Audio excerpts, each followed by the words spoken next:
नमस्कार विद्यार्थियों, स्वागत है आपका फिर से अपने YouTube चैनल मैथ्स वाले सर पर। तो आज हम मॉडल क्वेश्चन पेपर जो एचपी बोर्ड ने जारी किया है अभी उसको हम डिस्कस करेंगे। तो ये एक नमूना रहेगा, आपके पास सैंपल रहेगा कि किस तरह के क्वेश्चन एग्जाम में पूछे जाएंगे। तो आपको इस क्वेश्चन पेपर से क्लियर आइडिया मिल जाएगा कि किस खंड से कितने क्वेश्चन बनेंगे और कितने मार्क्स के क्वेश्चन आएंगे और कितनी वेटेज रहेगी हर एक चैप्टर से, वो भी हम यहाँ पे डिस्कस करेंगे क्योंकि वो लास्ट में दिया है। अब इसमें आपके पास 5 सेक्शन रहेंगे।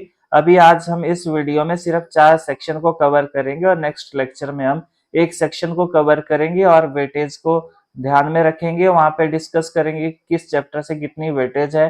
तो आगे बढ़ेंगे, और आगे बढ़ने से पहले अगर आपने अभी तक चैनल को सब्सक्राइब नहीं किया है तो चैनल को सब्सक्राइब जरूर करें, अपने दोस्तों के साथ शेयर करें, और अगर आपको मेरी वीडियो अच्छी लगती है तो लाइक और कमेंट करना ना भूले।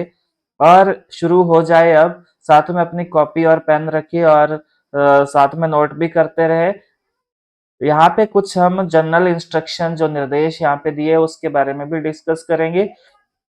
तो पहले आपके पास पहली इंस्ट्रक्शन है कि इस प्रश्न पत्र में 5 खंड ए से ई है, और दूसरे इंस्ट्रक्शन है आपके पास कि खंड ए में 16 एमसीक्यू रहेंगे जिनमें से प्रत्येक 1 अंक का होगा। और तीसरे इंस्ट्रक्शन में क्या है कि खंड बी में 5 प्रश्न है जिनमें से प्रत्येक 2 अंक का है।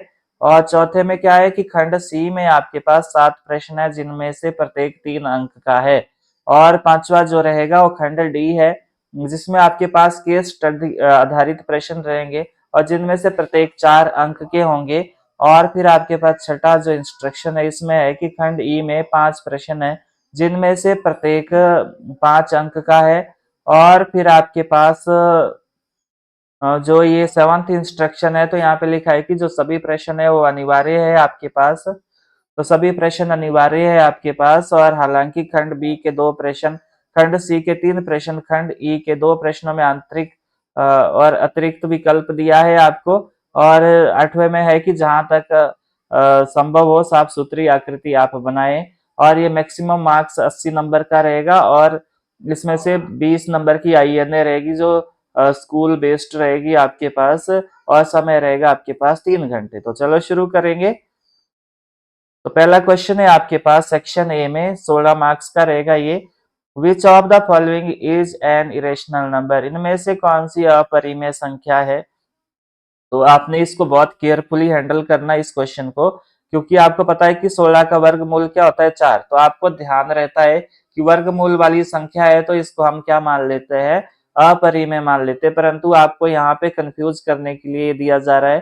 तो 16 का वर्गमूल कितना होता है, 4। और इसी तरह 12/3 का वर्गमूल। अब यहाँ पे आपको लग रहा होगा कि 12 भी पूर्ण वर्ग संख्या नहीं है और 3 भी पूर्ण वर्ग संख्या नहीं है, और यहाँ पे टिक कर दोगे आप। तो ऐसे नहीं रखना, आपने ध्यान रखना है कि 12/3। पहले ये देखो कि ये कट रहा है तो कट रहा है 3 चके 12, तो वर्गमूल 4। तो वर्गमूल 4 किसके बराबर होता है, 2 के बराबर। तो ये भी नहीं है आपके पास, ना ये है और ना ही है। अब आपको ये भी पता है कि जो 100 है वो पूर्ण वर्ग संख्या और इसका वर्गमूल होता है आपके पास 10। तो ये भी नहीं है आपके पास। तो करेक्ट ऑप्शन है ऑप्शन नंबर सी। तो चलो क्वेश्चन नंबर 2 पे मूव करेंगे। The y plus y square plus 4 किस प्रकार का बहुपद है। अब यहाँ पे घात के आधार पे बोला है आपको, तो ये शून्य बहुपद तो बिल्कुल भी नहीं है, रैखिक भी नहीं है, क्योंकि रैखिक पद में जो बहुपद की अधिकतम घात कितनी होती है, 1 होती है। और ये द्विघाती बहुपद है क्योंकि इसमें मैक्सिमम घात कितनी है आपके पास, 2 है। यहाँ पे चर की अधिकतम घात 2 है, तो ये द्विघाती बहुपद है आपके पास। और ये त्रिघाती बहुपद तो हो ही नहीं सकता क्योंकि इसमें मैक्सिमम घात 3 नहीं है। अब क्वेश्चन नंबर 3 पे मूव करेंगे। मूल बिंदु के निर्देशांक क्या होते हैं। तो निर्देशांक को हमेशा ही इस ब्रैकेट के अंदर लिखा जाता है, तो यहाँ पे ये मिस प्रिंट हो गया होगा शायद। तो ये आपके पास ब्रैकेट इंट्रोड्यूस कर दो।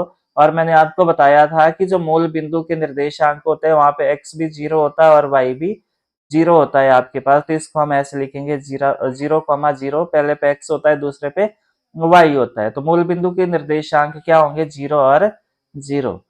अब आपके पास चौथा क्वेश्चन है, इस पे ध्यान दो। चौथे पे मैं यहाँ करूंगा इसको। चौथे क्वेश्चन पे ध्यान दो। यदि 2,0 समीकरण 2x+3y का हल है तो k का मान ज्ञात करना है आपने। तो यहाँ पे निर्देशांक आपके पास 2 और 0 है, जिसमें ये x है और ये वाला y है। तो यहाँ पे समीकरण है 2x प्लस 3y बराबर है k। अब यहाँ पे x की जगह 2 रखना है और y की जगह 0 रखना है आपने। तो 2 गुणा 2 प्लस 3 गुणा y की जगह 0 रखो बराबर है k। तो 2 दूनी 4 प्लस 0 बराबर है k। तो यहाँ पे 4 बराबर है k, यानी कि आपके पास k का वैल्यू कितना आया, 4 आया। तो आपके पास जो करेक्ट ऑप्शन है वो रहेगा ऑप्शन नंबर ए। तो मुझे उम्मीद है आपको समझ आ रहा होगा। कोई भी डाउट अगर रहता है इस टॉपिक से रिलेटेड आपका, तो आप मुझे जरूर बताएं। और अगर आपका कोई अपना टॉपिक है मैथमेटिक्स से रिलेटेड जो आप समझना चाहते हैं, तो मुझे आप कमेंट बॉक्स में जरूर बताएं, फिर मैं उसके लिए आपके लिए एक अलग से डेडिकेटेड वीडियो बनाऊंगा। और अगला है आपके पास ये सर्व समीकरण है। तो जब भी मैंने आपको ये सिलेबस कवर करवाया था मैथमेटिक्स का, तो मैंने उसमें आपको शुरू में थ्योरी वाला पोर्शन सिखाया है और जिसमें सारे एमसीक्यू कवर होंगे। तो अगर वो आपने अच्छे से लिखा होगा तो सेकंड चैप्टर में आपके पास सर्व समीकरण भी है, तो वो भी आपने याद कर ली होगी। तो x प्लस वाई का होल क्यूब है ये। तो ये क्या होता है आपके पास X cube plus Y cube plus 3xy और ब्रैकेट में रहेगा x प्लस वाई। तो यहाँ पे ब्रैकेट में ही पूछा है आपसे, तो x प्लस नहीं, पूरी सर्व समीकरण पूछी है। तो ये रहेगा आपके पास कौन सा करेक्ट ऑप्शन है, ऑप्शन नंबर सी जो है इसका करेक्ट रहेगा। आगे क्वेश्चन नंबर 6, कौन सा बिंदु चतुर्थांश 4 में स्थित है। तो यहाँ पे आप ध्यान दो, यहाँ पे मैं ये चतुर्थांश बना देता हूँ। ये पहला चतुर्थांश है, ये दूसरा है, ये आपके पास तीसरा है और ये वाला चौथा चतुर्थांश है। तो यहाँ पे क्या होता है आपके पास, यहाँ पे पहले चतुर्थांश में दोनों ही धनात्मक होते हैं। इसमें आपके पास x ऋणात्मक है और y धनात्मक है। तीसरे चतुर्थांश में दोनों ही माइनस है, x भी माइनस है और y भी माइनस है। और चौथे चतुर्थांश में आपके पास x प्लस है और y माइनस है। तो यहाँ पे ध्यान देना है आपने,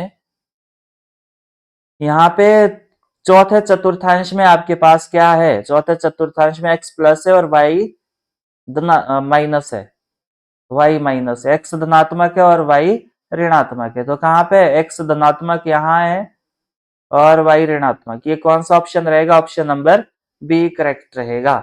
इसी तरह क्वेश्चन नंबर 7 पे मूव करो। दो संपूरकी कोणों का अनुपात 13:5 है, तो कोण ज्ञात करने। तो सबसे पहले आपको पता होना चाहिए कि संपूरक कोण क्या होता है। तो संपूरक कोण में जो कोणों का युग्म होता है उनका योगफल 180 डिग्री आता है। मान लो आपके पास दो कोण है x और y, तो आपके पास x प्लस y का योग कितना आएगा, 180 डिग्री आएगा। तो संपूरक कोण में योग 180 डिग्री होता है और पूरक कोण में 90 डिग्री होता है। पर इसमें दो कोण होते हैं आपके पास, जोड़ा होता है आपके पास। तो मैंने आपको एक चीज और भी बताई थी कि जब भी आपको अनुपात दिया होता है तो आपने इसके साथ x मल्टीप्लाई कर देना है। मान लो पहला कोण है आपके पास 13x, मैंने a नाम दिया इसको। दूसरा कोण है आपके पास b, कोण a और कोण b, ये है आपके पास 5x। अब आपको पता है कि दोनों कोणों का योगफल कितना आएगा, कोण A प्लस कोण B। संपूरक कोणों का योगफल कितना आता है आपके पास, 180 डिग्री आता है। तो ये आएगा 18x। अब 18x आया, चलो ऐसे लिख लेते हैं इसको। कोण A और कोण B का योगफल कितना आएगा, 180 डिग्री आएगा। और कोण A कितना है आपके पास, 13x है, और B कितना है आपके पास, 5x है। तो कितना आया, 180 डिग्री आया। तो क्या आया ये आपके पास, 18x बराबर है 180 डिग्री। 18 बटे में चला जाएगा तो क्या बनेगा ये आपके पास, ये बनेगा 180 डिग्री बटा 18। और जब काटोगे इसको तो क्या आएगा, 10 डिग्री आएगा ये। अब ये यहाँ पे रखना है आपने। 13x का मतलब होता है 13 गुणा x, और 13 गुणा 10 ही आया 130 डिग्री। और इसी तरह ये आएगा 5 गुणा x, और ये आया 5 गुणा 10। तो कितना आया ये आपके पास, 50 डिग्री आया। तो कहाँ पे ये 150 और 150 और ये 130 तो बिल्कुल नहीं हो सकता, क्योंकि इनका योगफल तो कुछ और ही आ रहा है। ये भी नहीं हो सकता, इस तरह भी आप एलिमिनेट कर सकते हो। अगर आपको कंसेप्ट पता है तो ये करने की आवश्यकता भी नहीं है आपको, आप सीधा इसको ऐसे कर सकते हैं कि किसका योगफल यहाँ पे 180 डिग्री दिख रहा है, क्योंकि इनमें से कोई भी ऐसे कोण नहीं है युग्म जिसका योग 180 डिग्री आए सिवाय डी के। तो आपके पास डी जो है वो करेक्ट ऑप्शन रहेगा। पर मैंने यहाँ पे कंसेप्ट आपको बता दिया कि कैसे करेंगे इसको। अब हम थोड़ा सा और आगे मूव करेंगे। त्रिभुज एबीसी सर्वांग समय एल के एम के, और ये भी समबाहु त्रिभुज है। ये ए बी सी मैंने टॉप से ए से शुरू किया, इसी तरह आपने एल के एम भी बना देना है, एल के एम, और टॉप पे क्या लिखो एल, और ये के और ये एम। तो कोरस्पॉन्डिंग जो साइड से इसकी मतलब इसकी जो संगत भुजाएं हैं वो बराबर रहेगी। तो यहाँ पे आपसे पूछा है कि ए सी भुजा के बराबर इस भुजा के बराबर कौन सी है, तो ये वाली रहेगी कौन सी, एल एम। तो इसका करेक्ट ऑप्शन रहेगा आपके पास ऑप्शन नंबर सी। अब आपके पास क्वेश्चन नंबर 9 है, एक समांतर चतुर्भुज में दो क्रमागत कोणों का योगफल। अब आपके पास मान लो ये एक समांतर चतुर्भुज है और इसको मैंने नाम दिया ए बी सी और डी। तो आपके पास क्रमागत कोण, ए का क्रमागत कोण कौन सा हुआ, बी, तो इनका योगफल कितना आता है, तो ये हमेशा ही आपके पास कितना आता है, क्रमागत कोणों का योगफल समांतर चतुर्भुज में 180 डिग्री आएगा। तो इसका करेक्ट ऑप्शन है ऑप्शन नंबर सी। साथ में आप कंसेप्ट भी लिखते रहे जब नोट कर रहे हो। और क्वेश्चन नंबर 10 देखो। तो क्वेश्चन नंबर 10 में आपके पास ये एक कंसेप्ट दिया है, तो आपने सीख रखा है कि वृत्तखंड के किसी भाग द्वारा केंद्र पर आंतरित कोण तथा शेष भाग पर आंतरित कोण के बीच क्या संबंध है। तो आपके पास जो कोण ए सी बी रहेगा, शेष भाग पर आंतरित कोण क्या होगा, आधा होगा किसका, केंद्र पर आंतरित कोण का, और केंद्र पर आंतरित कोण क्या है आपके पास, ए ओ बी। तो वृत्त के शेष भाग पर आंतरित कोण, शेष भाग पर आंतरित कोण, शेष भाग पर आंतरित कोण, केंद्र पर आंतरित कोण, केंद्र पर आंतरित कोण, कोण का आधा होता है।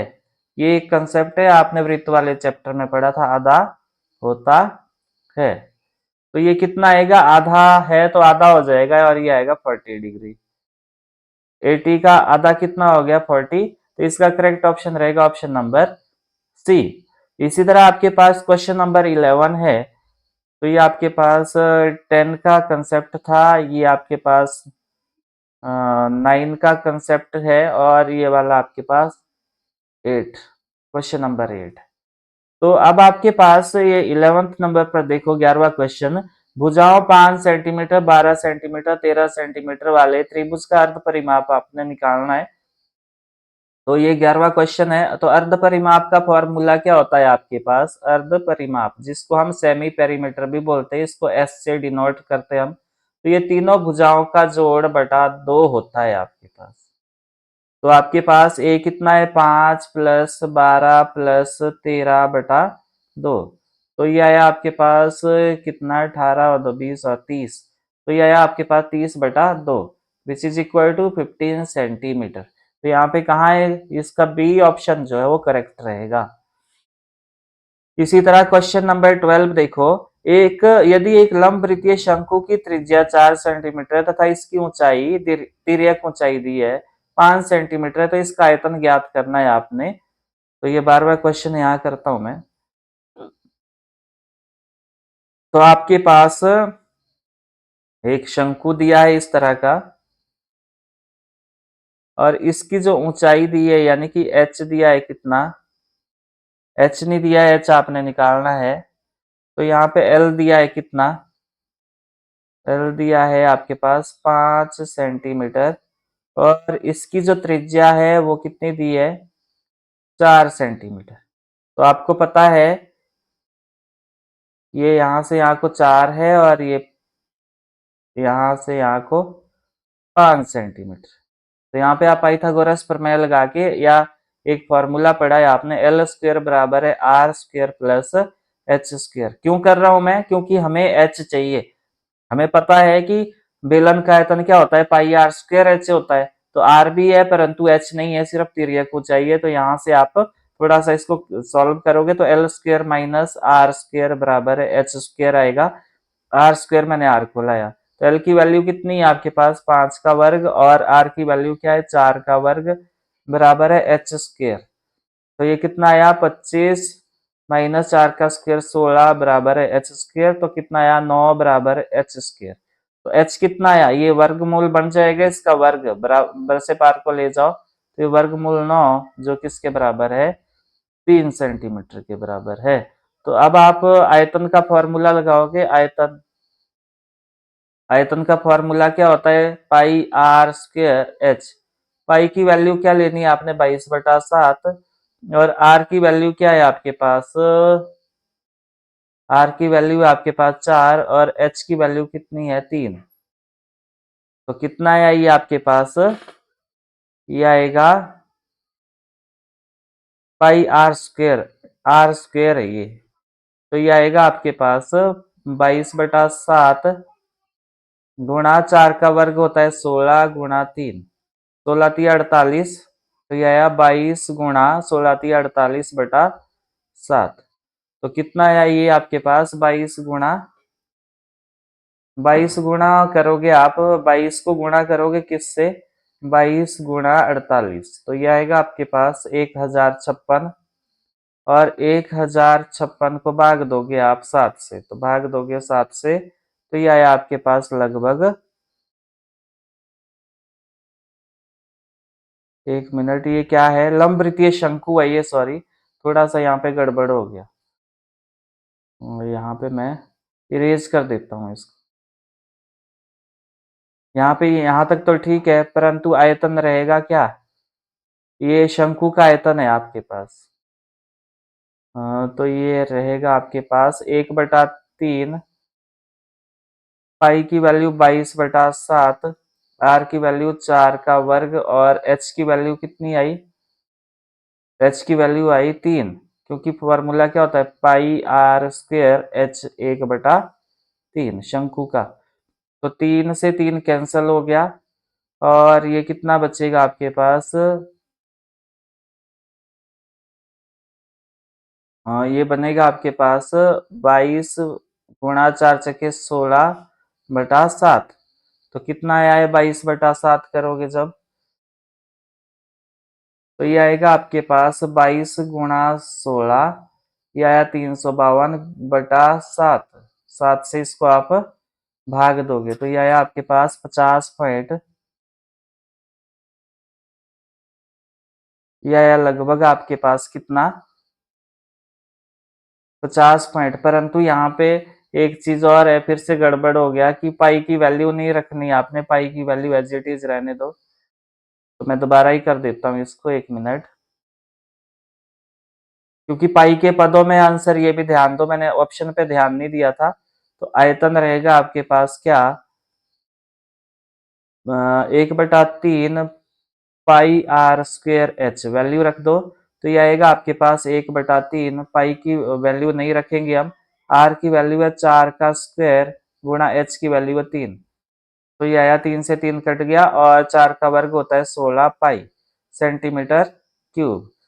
क्योंकि आयतन है तो क्यूब रहेगा, कई बार आपको ये ऑप्शन में भी गलत है, यहाँ पे 161 नहीं है 16 है ये, तो ऑप्शन नंबर ए जो है ये करेक्ट रहेगा आपके पास।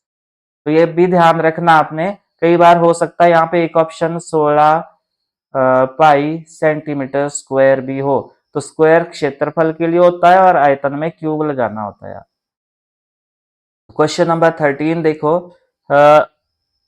त्रिज्या वाले 21 सेंटीमीटर त्रिज्या वाले गोले का पृष्ठीय क्षेत्रफल ज्ञात करना है। तो 13वां क्वेश्चन मैं यहाँ कर देता हूं। तो गोले का आयतन क्या होता है आपके पास, क्या है ये, गोले का पृष्ठीय क्षेत्रफल। तो आपके पास पृष्ठीय क्षेत्रफल क्या रहेगा, पृष्ठीय क्षेत्रफल ये रहेगा आपके पास 4 पाई आर स्क्वायर। तो 4 पाई की वैल्यू 22/7 और r क्या है आपके पास, r है दिया हुआ 21, तो 21 का वर्ग। तो 21 का वर्ग मतलब 21 को आपने 2 बार लिखना है, तो 4 गुणा 22/7 गुणा 21 गुणा 21, तो 7 या 21, तो कितना आया ये, 22 × 88 और 21 63, 8 या 24। तो यहाँ पे ये वाले ऑप्शन डायरेक्टली एलिमिनेट कर दो, क्योंकि हमें यहाँ से पता चल रहा है कि इसको गुणा करने पे इकाई के अंक में 4 होगा। तो ये रहेगा इसका करेक्ट ऑप्शन 5544 सेंटीमीटर स्क्वायर। तो इसी तरह आपके पास क्वेश्चन नंबर 14 है। तो क्वेश्चन नंबर 14 पे ध्यान दो। वर्ग चिन्ह दिया है आपको 120 और 160। तो ये आपके पास निचली सीमा है, तो निचली सीमा है ये वाली, और ये ऊपरी सीमा है। तो वर्ग चिन्ह निकालने के लिए क्या करते हो आप, दोनों को ऐड कर देते हो, 160 प्लस 120/2, तो कितना आया ये, 280 आया ये, 280/2, तो ये कितना आया, 140। तो आपके पास कौन सा ऑप्शन रहेगा, ऑप्शन नंबर सी करेक्ट रहेगा। तो यानी कि आप वर्ग चिन्ह कैसे निकालते हो, ऊपरी सीमा प्लस निम्न सीमा वर्ग अंतराल की बटा 2। तो हम आगे बढ़ेंगे, तो आगे बढ़ेंगे, अगला है आपके पास क्वेश्चन नंबर 15। यहाँ पे x square plus 6x plus minus है ये -27 के गुणनखंड क्या होंगे आपके पास। तो ये हमने सीखा था कि कैसे गुणनखंड करेंगे। तो अगर आपने वो वीडियो नहीं देखा है मेरा क्वेश्चन इस चैप्टर से रिलेटेड, तो आप प्लेलिस्ट में जाकर वो वीडियो जरूर देखें, वहां पे आपको ज्यादा इजीली समझ आएगा। मैं यहाँ पे शॉर्टकट करता हूँ, तो ये आएगा x² plus 9x minus 3x minus 27। तो ये दो दो के जोड़े बनाओ और इनमें से कॉमन निकालो, यहाँ से x कॉमन आएगा तो अंदर बचेगा 9x प्लस 9, यहाँ से -3 कॉमन निकाला तो ये बचा अंदर x प्लस 9। तो अब इस जोड़े में और इस जोड़े में कॉमन क्या है, तो x प्लस 9 कॉमन है आपके पास, तो अंदर बचेगा x माइनस 3। तो आपके पास कहाँ है ऐसे ऑप्शन, तो x प्लस 9 और x माइनस 3। तो ऑप्शन नंबर ए जो है वो करेक्ट रहेगा आपके पास। इसी तरह क्वेश्चन नंबर 16, इसको ध्यान दो आप, इस तरह के क्वेश्चन अब यहाँ पे पूछे जाएंगे आपसे अभिकथन और कारण। तो पहला है आपके पास कि 15 भाज्य संख्या है, तो बिल्कुल है भाज्य संख्या। तो भाज्य संख्या क्या होती है आपके पास, जिसके 2 से अधिक गुणनखंड हो। तो इसका एक गुणनखंड 1 होगा, 3 होगा और 5 होगा। 2 से अधिक गुणनखंड है तो ये भाज्य संख्या है। परंतु 15 विषम संख्या भी है, तो दोनों ही ठीक है। 15 भाज्य संख्या भी है और विषम संख्या भी है। भाज्य संख्या की क्या परिभाषा है कि उसके 2 से अधिक गुणनखंड होने चाहिए, वो अपने आप के अलावा किसी और संख्या से भी भाग होनी चाहिए, या ये भी बोल सकते हो आप। तो 15 विषम संख्या है क्योंकि ये 2 से भाग नहीं होती है तो पूरी तरह से, क्योंकि शेषफल आपके पास शून्य नहीं आता है। तो अब यहाँ पे आपके पास कुछ ऑप्शन दे रखे, इनमें से छांटना है आपने। अभिकथन और कारण दोनों सही है, और कारण अभिकथन की सही व्याख्या है। तो ये दोनों अभिकथन भी सही है, कारण भी सत्य है, परंतु ये दोनों जो ये एक्सप्लेनेशन है, व्याख्या तो ठीक नहीं है, बिल्कुल भी नहीं। और अभिकथन और कारण दोनों सही है, और कारण अभिकथन का सही स्पष्टीकरण नहीं है। तो ये इसका जो ऑप्शन नंबर बी है ये करेक्ट रहेगा आपके पास। तो हम आगे बढ़ेंगे, ये था आपके पास एमसीक्यू वाला पार्ट। 16 मार्क्स के क्वेश्चन होंगे ये आपके पास, तो ये हर एक चैप्टर से कवर होंगे, तो आप इसको अच्छे से तैयार करें। अब हम सेक्शन बी पे मूव करेंगे, जिसमें आपके पास 5 क्वेश्चन रहेंगे और प्रत्येक 2 मार्क्स का रहेगा। तो क्वेश्चन नंबर 17 पे ध्यान दो। 0.47 बार को P बटा Q के रूप में व्यक्त करें। तो हम मान लेते हैं, पहले इसको x के बराबर पुट कर दो, 0.47 बार। अब बार का मतलब है कि ये अंक बार बार रिपीट हो रहा है आपके पास, तो मैं इसको बार बार लिख देता हूँ, 0.477 सात सात सात एंड सो ऑन, ऐसे। अब बार मैंने हटा दिया और इसको नाम दे दिया समीकरण 1।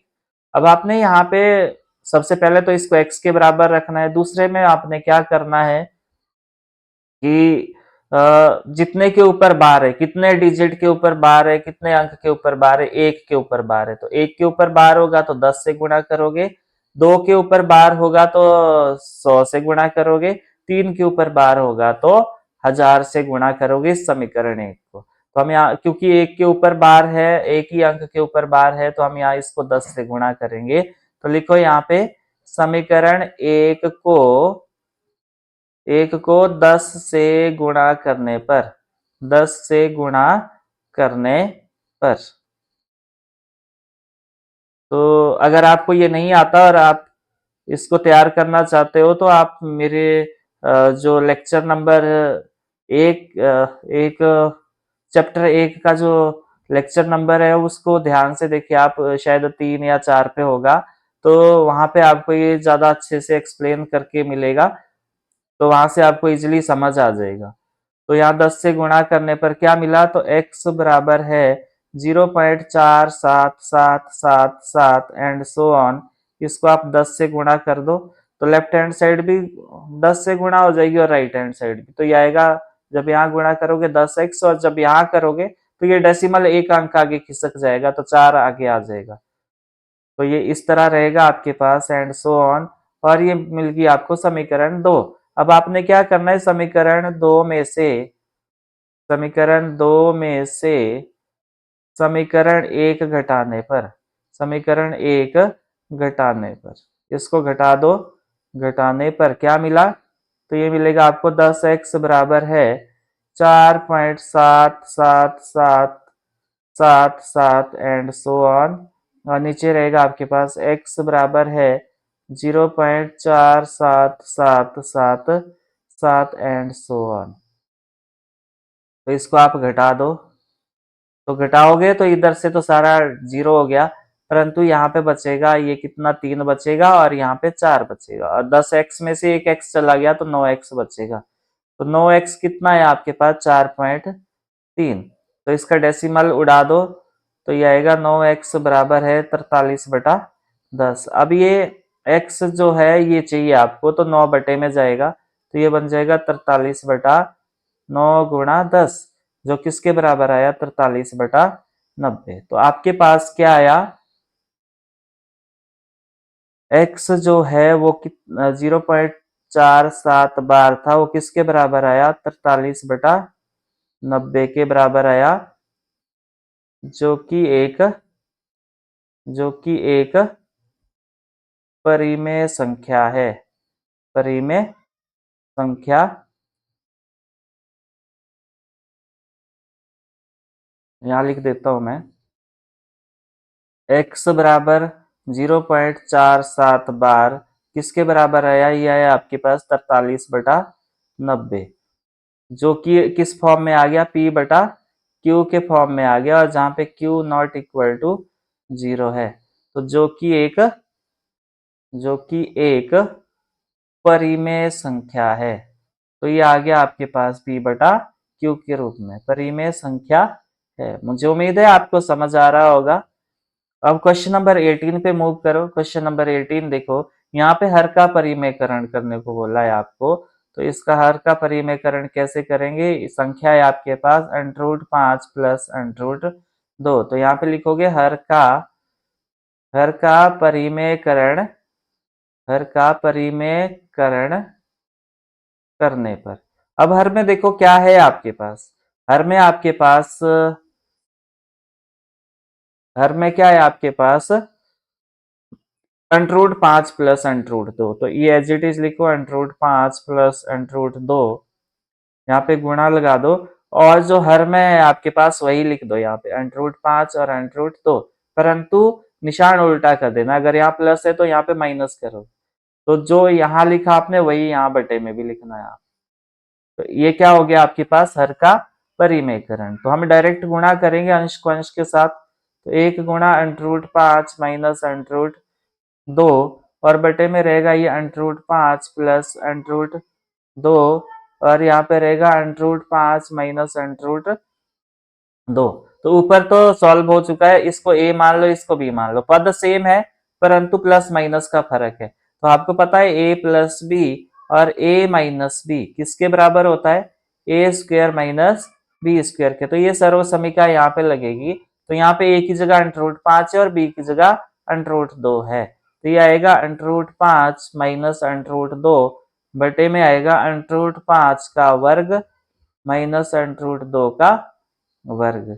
तो वर्ग से वर्गमूल कैंसिल हो जाता है और मैंने अच्छे से बताया था आपको कैसे होता है। तो यहाँ पे बचेगा under root 5 minus under root 2 बटे में ये 5 आएगा और ये माइनस 2 आएगा। ये वर्ग से वर्गमूल कैंसिल हो गया। तो क्या है आपके पास answer? Under root 5 minus under root 2 और 5 माइनस 2 कितना होता है? 3। तो ये आपके पास आंसर रहेगा। मूव करेंगे हम आगे। तो अगर आपको मेरी वीडियो अच्छी लग रही है, इंफॉर्मेटिव लग रही है, तो लाइक और कमेंट करना ना भूले और अपने दोस्तों के साथ शेयर जरूर करें आप। क्वेश्चन नंबर 19 है, दिए गए समीकरण के 4 हल लिखने आप। तो आपके पास समीकरण pi X plus Y is equal to 9 दी है। तो कैसे हल करेंगे? यहाँ पे आपने ध्यान रखना है कि जो चर ऐसा है आपके पास जिसके साथ गुणांक बिल्कुल नहीं लगा है या छोटा है, वही आपने इधर साइड को रखना है और बाकी को ट्रांसफर कर देना है पाली से। तो y बराबर है, अभी ये यहाँ पे गुणांक पाई लगा है तो मैं इसको इधर की साइड को ले जाऊंगा 9 माइनस पाई एक्स। तो ये आपके पास एक समीकरण आ गई। अब यहाँ पे x की जगह आपकी मर्जी से कोई भी वैल्यू रख सकते हो आप और कोई से भी 4 हल निकाल सकते हो। तो x की जगह आप 0 रख सकते हो, 1 रख सकते हो, 2 रख सकते हो, 3 रख सकते हो या कुछ भी रख सकते हो। तो मैं यहाँ पे 0 1 2 3 रख रहा हूँ, यहाँ से मुझे 4 वैल्यू मिलेगी। जब आप यहाँ पे x की वैल्यू रखोगे इस समीकरण में तो करस्पॉन्डिंग आपके पास y की वैल्यू जरूर मिलेगी। तो ये आपके पास समीकरण 1 मान लो। यदि x बराबर 0 है तो y क्या आएगा आपके पास? 9 माइनस पाई गुणा x। अब x की जगह रखना है आपने क्या? 0 रखना है। तो ये आएगा आपके पास 9। तो y की वैल्यू क्या आई आपके पास? 9 आई। और यदि आपके पास x बराबर 1 है तो आपके पास y का वैल्यू क्या आएगा? 9 माइनस पाई गुणा 1। तो y का वैल्यू क्या आया मेरे पास? 9 माइनस पाई आएगा। और यदि x बराबर 3 है 2 है आपके पास तो y का वैल्यू क्या मिलेगा आपको? 9 माइनस पाई गुणा 2। तो ये आएगा y बराबर है 9 माइनस 2 पाई। इसी तरह यदि आपके पास x की वैल्यू 3 है तो y का वैल्यू क्या मिलेगा? 9 माइनस 3 पाई गुणा 3। तो ये आएगा 9 माइनस 3 पाई। तो y की वैल्यू ये मिली। अब आपने 4 हल तो निकाल दी, अब इनको कैसे रखेंगे हम? तो इसके लिए आपको एक सारणी बनानी पड़ेगी। यहाँ ऐसे सारणी बना दो लास्ट में, ये बहुत जरूरी है। तो ऐसे ये यहाँ x लिख दो, यहाँ पे y लिख दो। x की वैल्यू क्या थी आपके पास? 0 1 2 एंड 3। तो करस्पॉन्डिंग y की वैल्यू क्या मिली? पहले 9 मिली, फिर 9 माइनस पाई मिली, फिर 9 माइनस 2 पाई मिली और फिर आपको 9 माइनस 3 पाई मिली। तो ये आपके पास 4 हल हो गए इस समीकरण। मूव करेंगे हम आगे। अगला है आपके पास, यदि 9 सेंटीमीटर ऊंचाई वाले एक लंब वृत्तीय शंकु का आयतन 48 पाई सेंटीमीटर क्यूब है तो इसके आधार की त्रिज्या ज्ञात करनी है। पाई की वैल्यू आपने 3.14 लेनी। आपके पास हल रहेगा इसका हल रहेगा आपके पास 9 सेंटीमीटर ऊंचाई वाले एक लंब वृत्तीय शंकु का आयतन। आपके पास एक शंकु है इस तरह का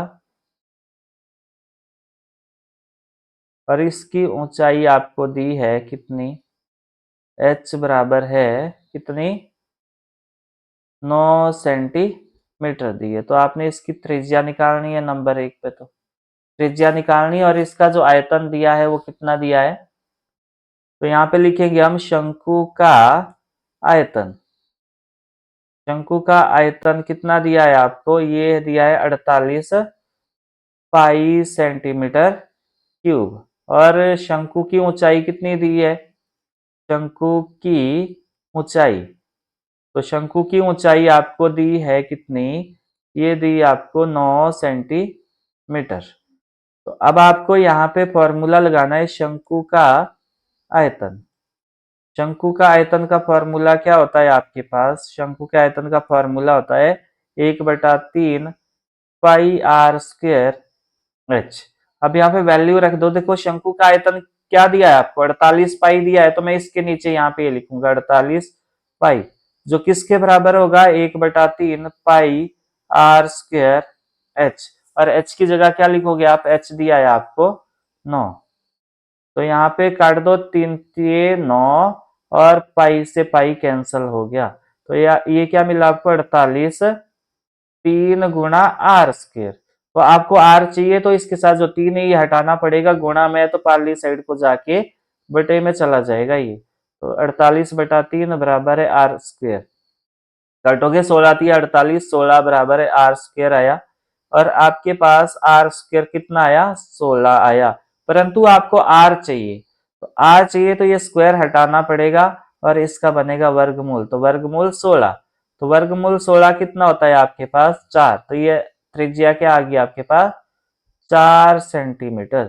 तो अतः लास्ट में लिखोगे अतः शंकु के शंकु के आधार की आधार की त्रिज्या आधार की त्रिज्या कितनी आई आपके पास? ये आई 4 सेंटीमीटर। तो आगे है, आगे बढ़ेंगे। अगला जो इसमें ऑप्शन वाला है उसको देख लेते हैं। ऑप्शन में आपके पास धातु की एक गेंद का व्यास, आपके पास एक गेंद है धातु की और उसका जो व्यास दिया है आपको, इसका व्यास दिया है कितना? 4.2 सेंटीमीटर। ऑप्शन में है ये, देख लो। तो गेंद का व्यास, बाकी का बाद में देखते हैं। अभी गेंद का व्यास देख लेते हैं क्या दिया है आपको। ये दिया है आपको 4.2 सेंटीमीटर। तो गेंद की त्रिज्या क्या हो जाएगी? गेंद की त्रिज्या क्या हो जाएगी? त्रिज्या त्रिज्या और व्यास में क्या संबंध है? व्यास बटा 2। तो ये आएगा आपके पास 4.2/2। तो ये आएगा 2.1 सेंटीमीटर। अब आपसे आयतन पूछा है तो गेंद गोलाकार है, तो गेंद का आयतन क्या हो जाएगा? गेंद का आयतन हो जाएगा आपके पास 4/3 पाई आर क्यूब। तो मैं यहाँ करता हूँ इसको 4/3। पाई की वैल्यू क्या लेनी है आपने? 3.14। और आर की वैल्यू क्या है आपके पास? 2.1 का क्यूब। तो इसका डेसिमल उड़ा दो, ये बनेगा 4/3 गुणा 314/100, और ये बन जाएगा 21/10। ये भी बन जाएगा 21/10, और ये भी बन जाएगा 21/10। तो 3 एकम 3, 3 सता 21, 4 एकम 4, 4 एकम 4, और ये 25 का 100, और ये कट जाएगा 15 दूनी 30, और 7 दूनी 14, और 5 दूनी, तो 2 से काटा ये आपने, 5 दूनी 10। तो क्या मिला आपको? ये मिला 157 गुणा 7 गुणा 21 गुणा 21 बटे में है आपके पास 25 गुणा 5 गुणा 10 गुणा 10। तो इसको गुणा करेंगे आप, तो इसको जब गुणा करेंगे तो ये कितना आएगा आपके पास? ये 157 गुणा 7 गुणा 21 गुणा 21, तो कितना आया ये आएगा आपके पास कितना? 484,659। इसको भाग देंगे 25×125 और 2 जीरो, तो इसको आपने 12,500 से भाग देना है, 12,500 से। तो ये आया आंसर आपके पास कितना? 38.77 सेंटीमीटर क्यूब।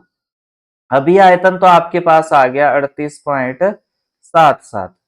अभी ये आएगा आयतन आपके पास, परंतु ग्राम में निकालना है आपने। तो 1 सेंटीमीटर क्यूब का घनत्व कितना है आपके पास? इसका घनत्व है आपके पास 8.9 ग्राम। 1 किलो का है 8.1 सेंटीमीटर क्यूब का घनत्व कितना है? 8.9 ग्राम। तो आपके पास 38.77 सेंटीमीटर क्यूब का घनत्व क्या होगा? तो ये व्यवहारिक क्वेश्चन है, जब मान लो आपने एक नोटबुक कितने की खरीदी, 10 रुपए की खरीदी, तो 10 कितने की खरीदी आपने, 10 नोटबुक, तो 10 गुणा 10 यानी कि आपने खरीदी 100 रुपए की। तो ये आएगा आपके पास 8.9 गुणा 38.77 ग्राम। तो इस तरह इसको आप गुणा कर दो, तो ये आएगा आपके पास, गुणा करोगे 8.9 से, तो ये आएगा आपके पास 345.053, और ये ग्राम होगा। ये क्या है, 345.053 ग्राम है। अगर आप इसको किलोग्राम में कन्वर्ट करना चाहते हो, तो आपको पता है कि 1 किलोग्राम में कितने ग्राम होते हैं, तो ये होता है 1000। तो इसको आपने 1000 से भाग देना है, तो ये बन जाएगा 0.345 किलोग्राम। तो मूव करेंगे हम आगे। 21वां क्वेश्चन देखो, आपके पास 21वां क्वेश्चन है,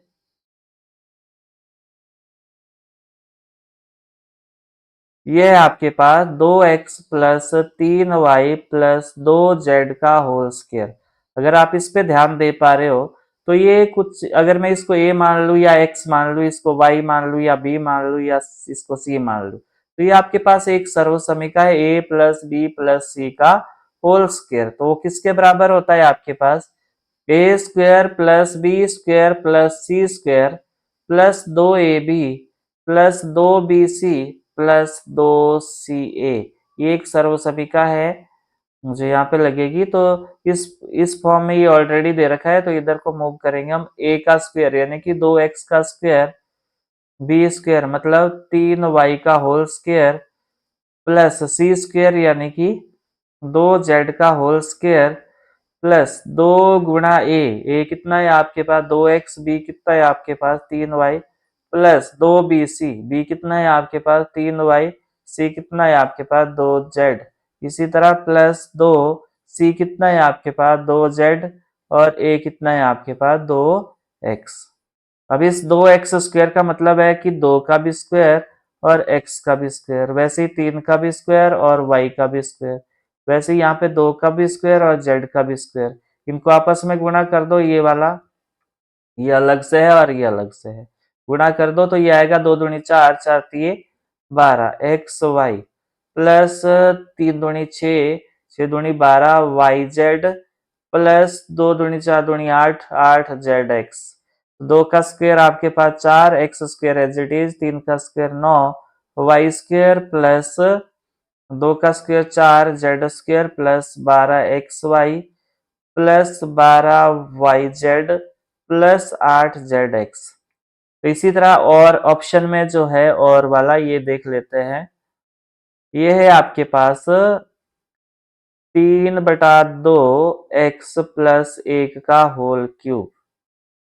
तो अगर मैं इसको a मान लूं और इसको b मान लूं, तो ये क्या बनेगा आपके पास a प्लस बी का होल क्यूब, जो किसके बराबर होता है a cube plus b cube plus 3ab, और ब्रैकेट में a प्लस बी। तो इस फॉर्मूले के अकॉर्डिंग यहाँ स्थापित कर दो इसको, a क्यूब यानी कि 3/2 एक्स का whole cube plus b cube यानी कि 1 का क्यूब प्लस 3ab, a कितना है आपके पास 3/2 एक्स, बी कितना है 1, और बटे में ब्रैकेट में 3/2 एक्स प्लस 1, ये रहेगा। तो जब करोगे तो इसका मतलब है 3/2 का भी क्यूब है और x का भी क्यूब है। 1 का क्यूब आपके पास 1 ही रहेगा, इनको डायरेक्ट गुणा कर दो, 3 3 9 x/2, और ये रहेगा 3/2 x प्लस 1। अब ये 3/2 का क्यूब का मतलब क्या है कि 3 का भी क्यूब है और 2 का भी क्यूब है, और एक्स क्यूब प्लस 1। अब इसका मतलब है ये 9/2, पहले यहाँ गुणा करोगे फिर इधर गुणा करोगे, प्लस 1 प्लस 9/2 एक्स गुणा 3/2 एक्स प्लस 9/2 एक्स गुणा 1। तो ये कितना आएगा, 3 का क्यूब आपके पास 27 होता है और 2 का क्यूब आपके पास 8 होता है। एक्स क्यूब प्लस 1 ये डायरेक्ट गुणा हो जाएंगे, तो ये आएगा आपके पास कितना 9 तिया 27 बटा 2, 2 दूनी 4। अंश अंश के साथ गुणा कर रहा हूं मैं, हर हर के साथ, और x गुणा x हो गया एक्स स्क्वायर प्लस 9/2 x। अब आपके पास ये स्टैंडर्ड फॉर्म में नहीं है, इसको आप चर के, जो चर है उसकी घात को अवरोही क्रम में लिख दो, यानी कि घात को घटते क्रम में लिखो। तो 27/8 x³ plus 27/4 x square plus 9/2 x plus 1। अब बनाइए, देखो यहाँ पे पहले x की घात 3 है, फिर 2 है, फिर 1 है, फिर 0 है आपके पास। तो अगर आप इसमें, आपसे इसमें घात पूछी जाए तो चर की अधिकतम घात कितनी है, तो 3 है, तो इस बहुपद की घात कितनी रहेगी आपके पास, 3 रहेगी। तो आगे मूव करेंगे, अगला है आपके पास सेक्शन नंबर सी, जिसमें आपके पास 7 क्वेश्चन रहेंगे। तो 7 क्वेश्चन है तो ये 21 मार्क्स का रहेगा। तो यहाँ पे क्वेश्चन नंबर 22 देखो, इसको सॉल्व करने से पहले मैं आपको एक चीज बताना चाहता हूँ। मान लो ये एक सरल रेखा है, एक सरल रेखा, और इस पे कोई कोण बन रहे हैं, मान लो ये वाला कोण और ये वाला कोण बन रहे हैं। तो यहाँ पे ये दोनों कोण क्या होंगे, संपूरक कोण होंगे, और या आप मान सकते हो कि ये रेखीय कोण बनाएंगे, क्योंकि इनकी जो आधार वाली रेखा है वो एक क्या कर रही है, जो कॉमन नहीं है इसमें, ये आसन कोण भी है साथ में, क्योंकि इसमें इन दोनों कोण में उभयनिष्ठ शीर्ष है। परंतु अभी आपने ध्यान देना है कि ये वाला कोण और ये वाला कोण, ए और बी क्या बनाएंगे, रेखीय युग्म बनाएंगे, और इनमें जो योगफल आएगा वो कितना आएगा, 180 डिग्री आएगा। तो ज्योमेट्री वाले क्वेश्चन है, तो इसको कैसे हल करते, तो पहले हम यहाँ पे लिखते हैं कि दिया क्या है। तो दिया है, जो दिया है वो लिख दो। नंबर 1 पे आपको दिया है क्या,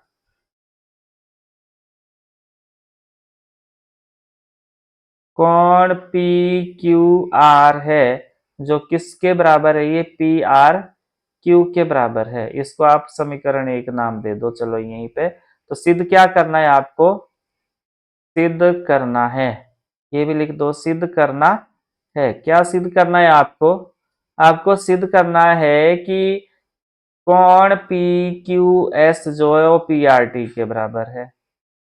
कौन से वाला, ये वाला कोण जो है वो इसके बराबर सिद्ध करना है आपको। तो इसको हल करेंगे हम, तो हम पहले प्रमाण लिखेंगे। तो आपके पास कोण पी क्यू आर प्लस कोण पी क्यू एस किसके बराबर है, 180 डिग्री के बराबर। क्या क्यों है ये 180 डिग्री के बराबर, क्योंकि ये दोनों कोण क्या बना रहे हैं आपके पास, रैखिक युग्म बना रहे हैं। और ये आगे आपके पास समीकरण 2। तो इसी प्रकार इसी प्रकार आपके पास जो कोण पी आर क्यू है और पी आर टी है, ये दोनों कोण, ये वाला कोण और ये वाला कोण मिलके क्या बनाएंगे, ये रैखिक युग्म बनाएंगे, और उनका योगफल कितना आएगा, ये समीकरण 3 दे दो, और ये क्या हो गया आपके पास, रैखिक युग्म। ये जरूर लिखना है आपने कि क्यों आया ये 180 डिग्री। अब ध्यान दो समीकरण 2 और 3 पे। तो समीकरण 2 व समीकरण 3 में ध्यान दो, क्या है कि ये वाला पोर्शन भी बराबर हो जाएगा लेफ्ट हैंड साइड। तो यानी कि आपके पास कोण पी क्यू आर प्लस कोण पी क्यू एस किसके बराबर आएगा, कोण पी आर क्यू प्लस कोण पी आर टी। अब ध्यान दो कि जो कोण पी क्यू आर है वो किसके बराबर है, यहाँ पे पी क्यू आर किसके बराबर है, पी आर क्यू के। तो समीकरण एक से अब आपने क्या करना है, पी क्यू आर की जगह क्या रखना है, पी आर क्यू रखना है। तो जब पी आर क्यू रखेंगे तो ये आएगा पी आर क्यू प्लस कोण पी क्यू एस बराबर है पी आर क्यू प्लस कोण पी आर टी। अब ध्यान दो, पी आर क्यू यहाँ भी है, यहाँ भी है, कैंसल आउट हो जाएगा। तो क्या मिला आपको, पी क्यू एस किसके बराबर, कोण पी आर टी के। तो यही तो आपको सिद्ध करना था, और लास्ट में लिखोगे सिद्ध हुआ, सिद्ध हुआ। तो आपने कंसेप्ट को ध्यान से समझना है, बाकी तो सॉल्व करने वाला हो जाएगा। कंसेप्ट को अच्छे से समझो, अपनी नोटबुक पर नोट करो, बार बार रिवाइज करो। फिर भी कोई समस्या रहती है तो आप मुझे कमेंट बॉक्स में जरूर बताएं, फिर मैं उस समस्या का आपके समाधान ढूंढने का प्रयास करूंगा। अब क्वेश्चन नंबर 23 देखो, आपके पास ये जो अभी हमने एक सर्वसमीका पढ़ी थी a प्लस बी प्लस सी का होल स्क्वायर, उसका ये ऑलरेडी विस्तृत रूप दिया है आपको। 8z² minus 2√2 x y plus 4√2 y z minus 8xz। तो अब आपने यहाँ पे ध्यान देना है, माइनस और y और z, y और z आपके पास यहाँ पे। अब इसको मैं क्या लिख सकता हूँ, इसको √2 लिख सकता हूँ, 2x का होल स्क्वायर लिख सकता हूँ कि नहीं। वैसे ही ये प्लस ले लो और इसको मैं y का होल स्क्वायर लिख सकता हूँ, वैसे ही प्लस इस 8 को क्या लिख सकता हूँ मैं, इसको 2√2 और z का होल स्क्वायर लिख सकता हूँ। अब आपको यहाँ ध्यान देना है कि कौन सा प्लस है और कौन सा माइनस है। अब देखो माइनस, ये माइनस रहेगा और ये माइनस रहेगा, दोनों ही माइनस रहेंगे। क्यों, देखो यहाँ पे अगर मैं इसको ऐसे करता हूँ √2x का होल स्क्वायर, तो इसका मतलब होता है √2 का भी स्क्वायर और x का भी स्क्वायर, तो वर्ग से वर्गमूल कैंसिल हो जाएगा और ये आया 2x², तो इसकी जगह ये आ गया। और y² एज इट इज रहेगा, तो ये रहेगा इसका करेक्ट जो है आंसर रहेगा, क्योंकि ये कौन सी सर्वसमीका है आपके पास, a प्लस बी प्लस सी का होल स्क्वायर। तो ये क्या रहेगा आपके पास, a² plus b² plus c² plus 2ab plus 2bc plus 2ca।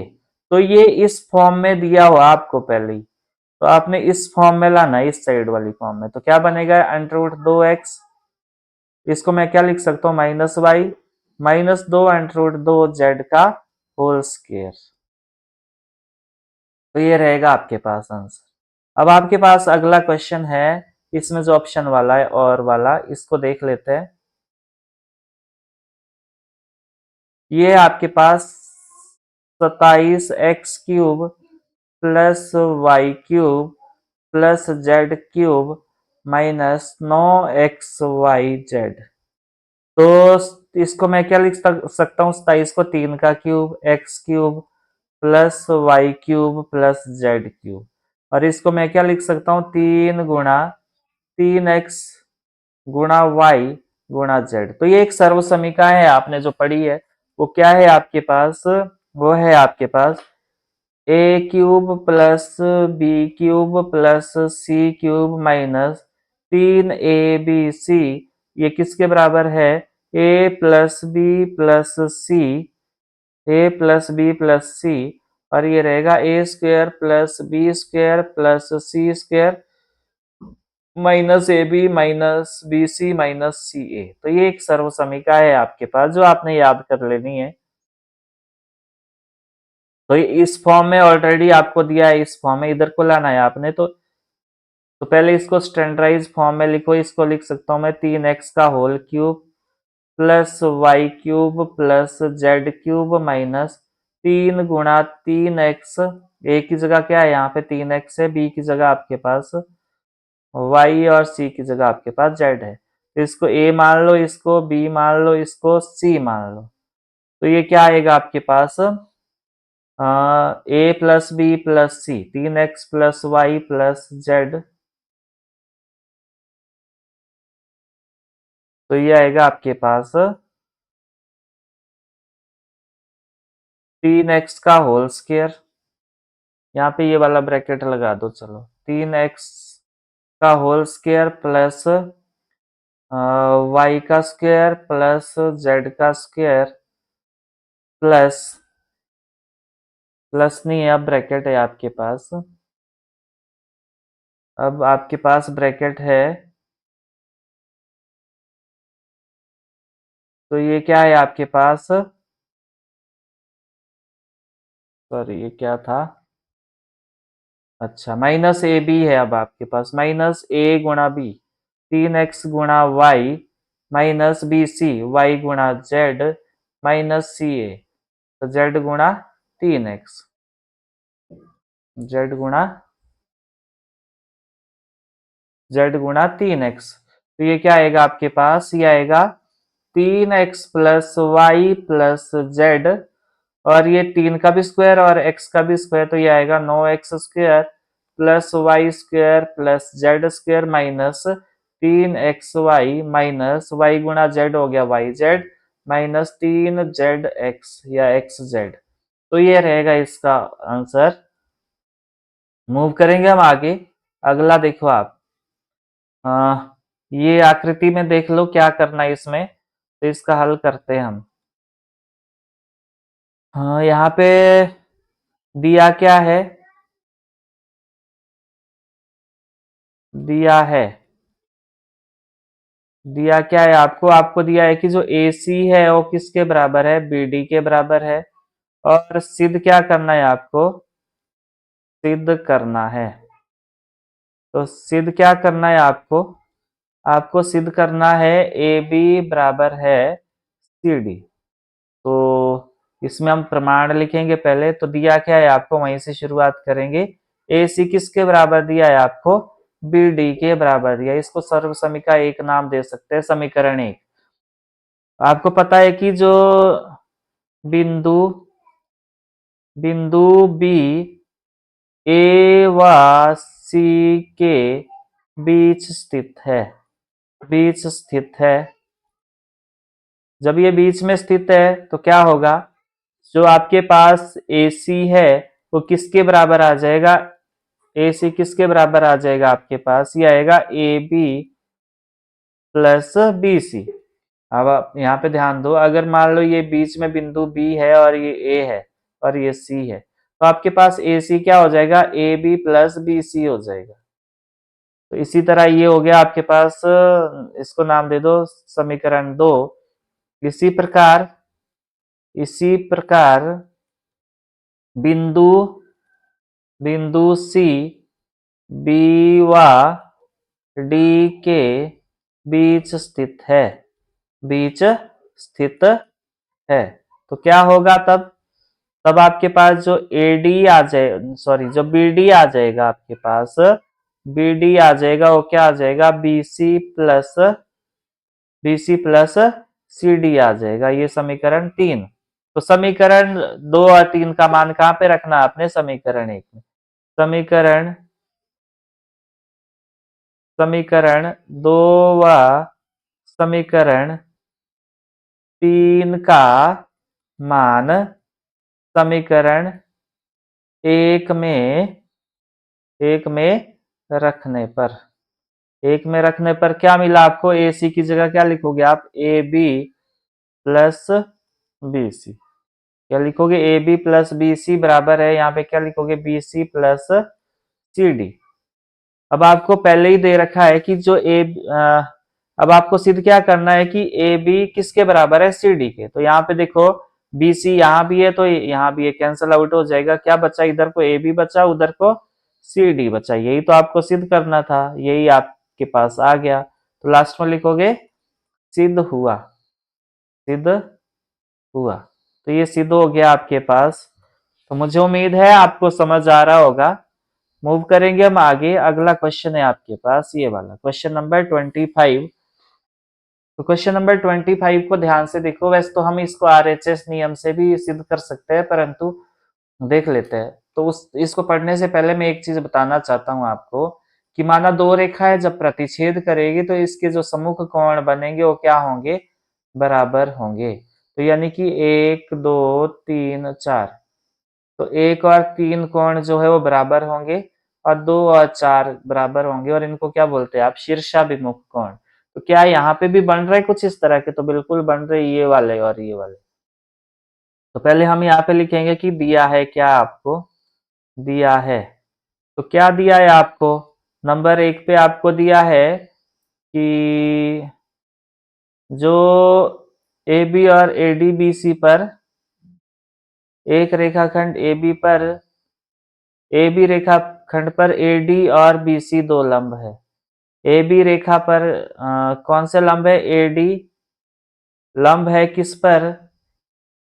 A B पर, और साथ में बी सी लंब है किस पर? ए बी पर। ये आपको दिया है, यानी कि आपके पास अर्थात अर्थात जो कोण बी और कोण ए है वो प्रत्येक कितने का है? आपके पास 90 डिग्री है, यानी कि ये समकोण है। और तो सिद्ध क्या करना है आपको, वो लिख लेते हैं हम। सिद्ध करना है, क्या आपको सिद्ध करना है? आपको सिद्ध करना है कि रेखाखंड सी डी ए बी को समद्विभाजित करता है। रेखाखंड सी डी ए बी को समद्विभाजित, ए डी को समद्विभाजित करता है। आपने ये सिद्ध करना है। समद्विभाजित करता है तो अर्थात क्या मतलब हुआ इसका? क्या सिद्ध करना है आपको? आपको सिद्ध करना है कि ओ बी किसके बराबर है? ओ ए के बराबर है।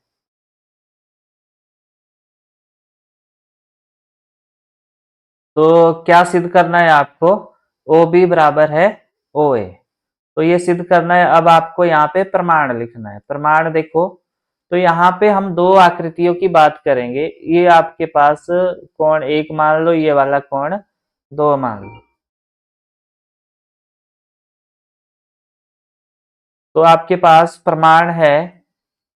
प्रमाण में क्या लोगे आप? दो त्रिभुज लोगे। कौन से वाले? ये दो त्रिभुज है आपके पास। मैं यहाँ अलग से ड्रॉ कर देता हूं ताकि आपको इजीली समझ आ जाए। ये आपके पास ओ ए और ये ओ बी और ये सी है और ये डी है।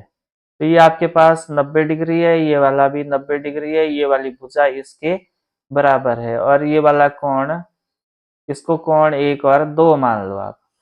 तो आप यहाँ पे इनको सर्वांग सम सिद्ध कर दो और उसके बाद आप कुछ भी कर सकते हो इसका बराबर। तो त्रिभुज ओ बी सी व त्रिभुज ओ डी ए में, ओ डी ए में क्या है? इसमें आपके पास कोण बी किसके बराबर है? कोण ए के बराबर। प्रत्येक क्या है आपके पास? 90 डिग्री। ये आपको दिया है, ये आपको दिया है। और साथ में बीसी भुजा किसके बराबर है? डीए भुजा के बराबर है या एडी के बराबर है? ये भी आपको दिया है। तो यहाँ पे भी लिख दो इसको ऊपर, यहाँ पे नंबर 2 डाल दो और आप लिख दो कि बीसी किसके बराबर है?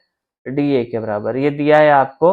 और साथ में आपके पास कोण एक किसके बराबर है? कोण दो के। क्यों है ये क्या है आपके पास? शीर्षाभिमुख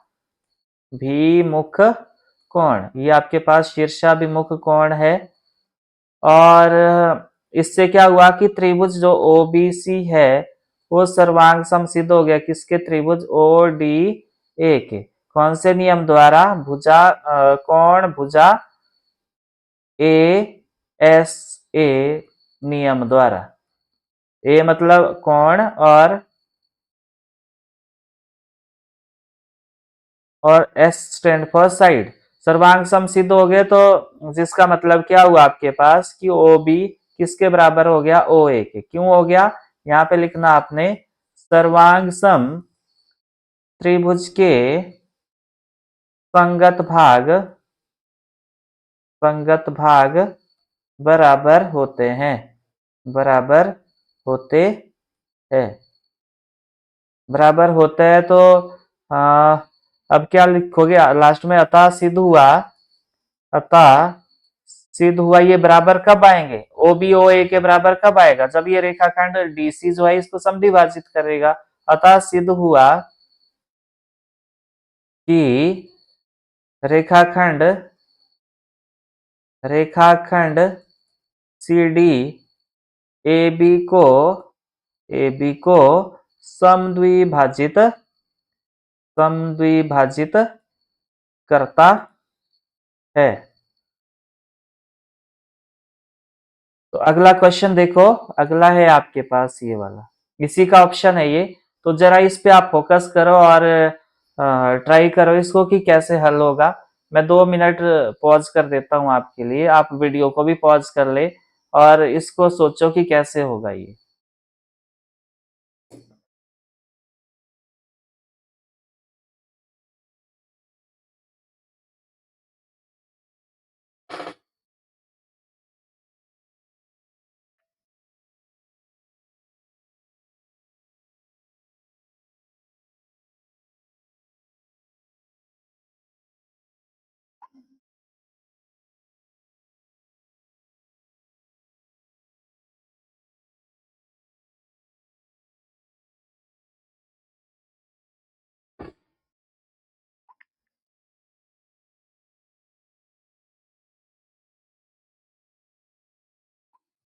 चलो तो शुरू करेंगे।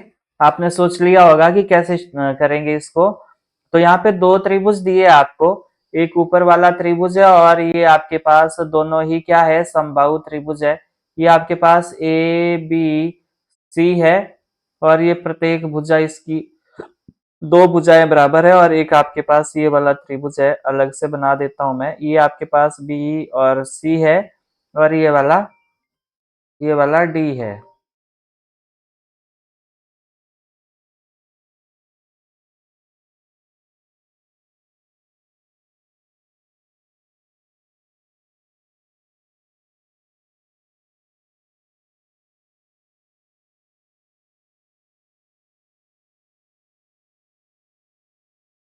अच्छा, तो ये आपके पास डी आ गया और ये दोनों भुजाएं बराबर है। और अब आपने सीख रखा है कि समद्विबाहु त्रिभुज में बराबर भुजाओं के सम्मुख कोण क्या होता है, बराबर होते हैं। तो ये वाला कोण इसके बराबर होगा। परंतु आपने सिद्ध क्या करना है कि ये वाला कोण किसके बराबर सिद्ध करना है, ये इसके बराबर सिद्ध करना है। तो पहले हम इस त्रिभुज की बात करेंगे। दिया क्या है आपको, तो पहले हम वो लिखेंगे, दिया है क्या, दिया है आपको नंबर 1 देखो, समद्विबाहु समद्विबाहु त्रिभुज कौन सा, ए बी सी व त्रिभुज ए बी डी सी व त्रिभुज बी डी सी, त्रिभुज बी डी सी, ये समद्विबाहु त्रिभुज है। और नंबर 2 पे आपको, चलो अब सिद्ध क्या करना है आपको वो देख लो। सिद्ध करना है, सिद्ध करना है, क्या सिद्ध करना है आपको, आपको सिद्ध करना है कि कौन, नंबर 1 डाल दो इसमें भी ताकि थोड़ा अच्छा दिखे। तो कौन ए बी डी किसके बराबर सिद्ध करना है आपको, कौन ए सी डी के। तो यहाँ पे आप प्रमाण लिखोगे। अब प्रमाण के लिए आप त्रिभुज कौन सा लोगे, त्रिभुज ए बी सी में यहाँ पे लिखना है आपने, क्योंकि क्योंकि त्रिभुज ए बी सी एक समद्विबाहु त्रिभुज है। क्या ये एक समद्विबाहु त्रिभुज है। तो आपने लिखना है, अतः समद्विबाहु त्रिभुज की, समद्विबाहु त्रिभुज की सम्मुख भुजाओं के, सम्मुख भुजाओं के कोण कोण बराबर बराबर होते हैं। ये सम्मुख भुजाओं के कोण बराबर होते हैं, तो अर्थात अर्थात आपके पास कोण ए बी सी किसके बराबर हो जाएगा, कोण ए सी बी के, यानी कि ये वाला कोण आपके पास इसके बराबर हो जाएगा। और ये नाम दे दो समीकरण 1। इसी तरह त्रिभुज आप बी डी सी ले लो, त्रिभुज बी डी सी में, इसमें भी आपके पास सिमिलरली है। क्या है कि जो यहाँ पे लिखना है आपने, यहाँ पे एक चीज और ऐड कर दो, ए बी किसके बराबर है, ए सी के। तो अब यहाँ पे भी क्या है आपके पास, जो बी डी है वो किसके बराबर है, सी डी के बराबर, क्योंकि यहाँ पे समद्विबाहु त्रिभुज के सम्मुख भुजाओं की लिखो यहाँ पे, की सम्मुख भुजाओं के कोण बराबर बराबर होते हैं। तो यहां से क्या पता चला आपको कि कोण बी डी, कौन सा कोण, जो डी बी सी है वो किसके बराबर हो जाएगा, कोण डी सी बी के। इसको नाम दे दो समीकरण 2।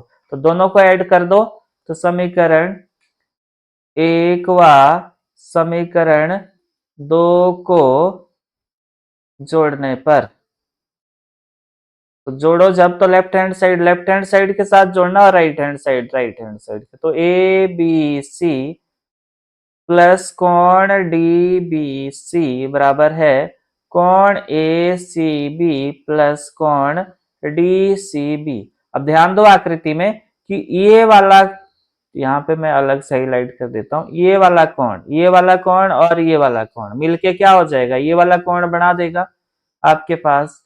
तो ये क्या आ जाएगा आपके पास, ये आ जाएगा आपके पास ए बी सी और डी बी सी क्या हो जाएंगे आपके पास, ये आ गया कोण ए बी डी, और ये वाला जुड़ के क्या आ जाएगा, ये आएगा आपके पास ए सी डी। तो लास्ट में लिखोगे, यही तो आपको सिद्ध करना था, लास्ट में लिखोगे सिद्ध हुआ।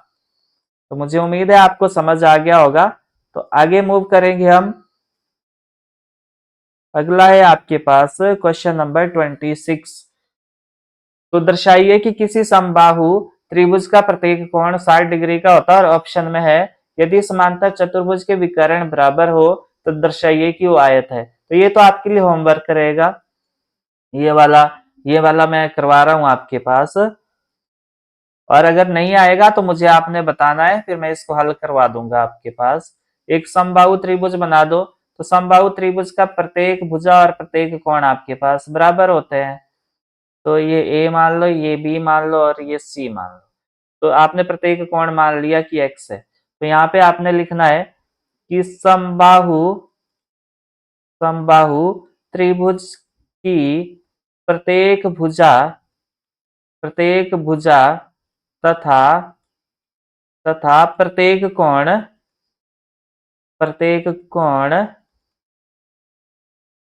बराबर बराबर होते हैं। तो अब आपके पास कोण ए बराबर किसके हो जाएगा, बी के बराबर किसके हो जाएगा, सी के, और प्रत्येक क्या हो गया, मान लिया आपने एक्स मान लिया। अब आपने यहाँ पे एक लगाना है, कोण ए प्लस कोण बी प्लस कोण सी बराबर है 180 डिग्री। क्यों, क्योंकि त्रिभुज के तीनों कोणों का योगफल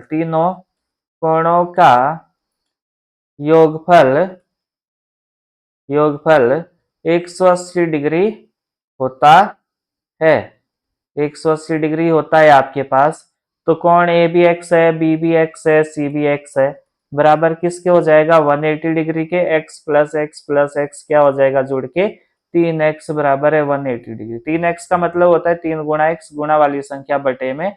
तो ये आ गया आपके पास 180 डिग्री बटा 3, जो किसके बराबर आया, 60 के। तो अतः सिद्ध हुआ कि समबाहु त्रिभुज का प्रत्येक कोण क्या होता है, 60 डिग्री का। तो लास्ट में लिखोगे सिद्ध हुआ कि समबाहु त्रिभुज का प्रत्येक कोण 60 डिग्री का होता है, 60 डिग्री का होता है। तो मूव करेंगे हम आगे। अगला है आपके पास ये वाला क्वेश्चन। तो बहुत इजी है, आसान है। कैसे, अब मैं यहाँ समझाता हूं आपको कि अगर आपके पास या ए या बी डी कोण निकल जाता है, तो बी डी सी पूछा है आपसे ये वाला कोण निकालने। तो अगर आपको ये वाला कोण पता चल जाता है तो ये इजिली निकल जाएगा, क्योंकि वृत्तखंड के प्रत्येक कोण क्या होते हैं, बराबर होते हैं आपके पास। मान लो ये एक यहाँ पे होता तो ये भी उतना ही होता। अगर मान लो ये x है, k है मान लो, तो a d और k क्या होंगे आपके पास, बराबर होंगे। तो कैसे हल करेंगे इसको ध्यान देते हैं यहाँ पे। तो पहले हम लिखेंगे यहाँ पे कि दिया क्या है आपको, दिया क्या है आपको। नंबर 1 पे कोण ए बी सी 69 डिग्री दिया है। नंबर 2 पे आपको कोण ए सी बी 31 डिग्री दिया है। और आपको ज्ञात क्या करना है, ज्ञात करना है, ज्ञात करना है आपको क्या, कोण बी डी सी। अब हम यहाँ पे प्रमाण लिखेंगे। त्रिभुज में देखो यहाँ पे दो त्रिभुज बन रहे, तो ये ए बी सी, त्रिभुज ए बी सी लेंगे हम। क्यों लेंगे इसको, क्योंकि इसके दो कोण नॉन है आपके पास, दो कोण ज्ञात है, तो तीसरा हम इजिली ये ए कोण इजिली फाइंड आउट कर सकते हैं। त्रिभुज ए बी सी में क्या है, इसमें कि कोण ए बी सी प्लस कोण ए सी बी प्लस कोण कौन सा, बी ए सी, कोण बी ए सी। त्रिभुज के तीनों कोण है ये, और ये मैंने लिख दिया 180 डिग्री। क्यों लिखा, क्योंकि यहाँ पे त्रिभुज के, यहाँ पे एक्सप्लेनेशन लिखनी है आपने, त्रिभुज के तीनों कोणों का योगफल, तीनों कोणों का योगफल, योगफल 180 डिग्री होता है।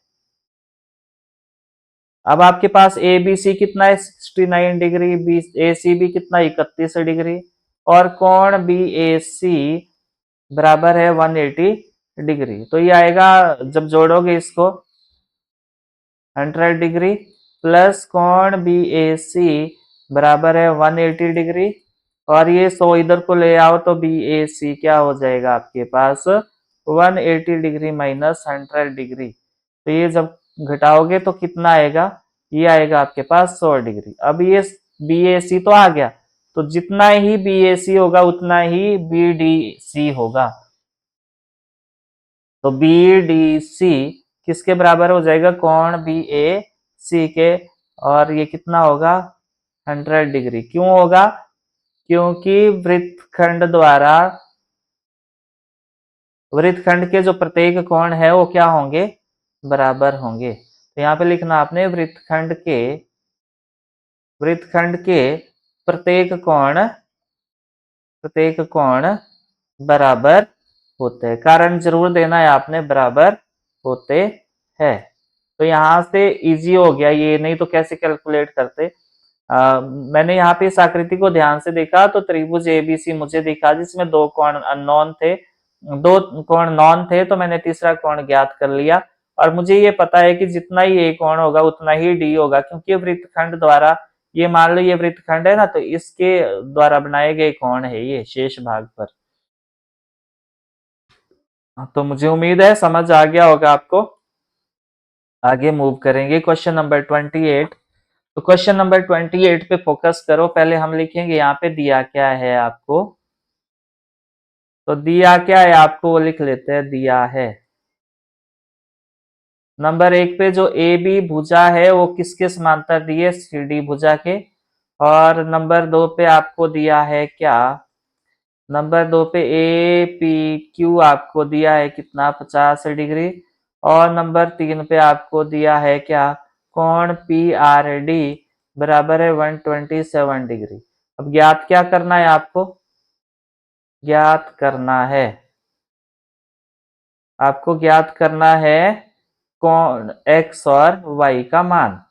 अब यहाँ पे ध्यान दो, यहाँ पे मैं समझाने का कोशिश करूंगा आपको। तो सबसे पहले यहाँ पे ध्यान दो, ये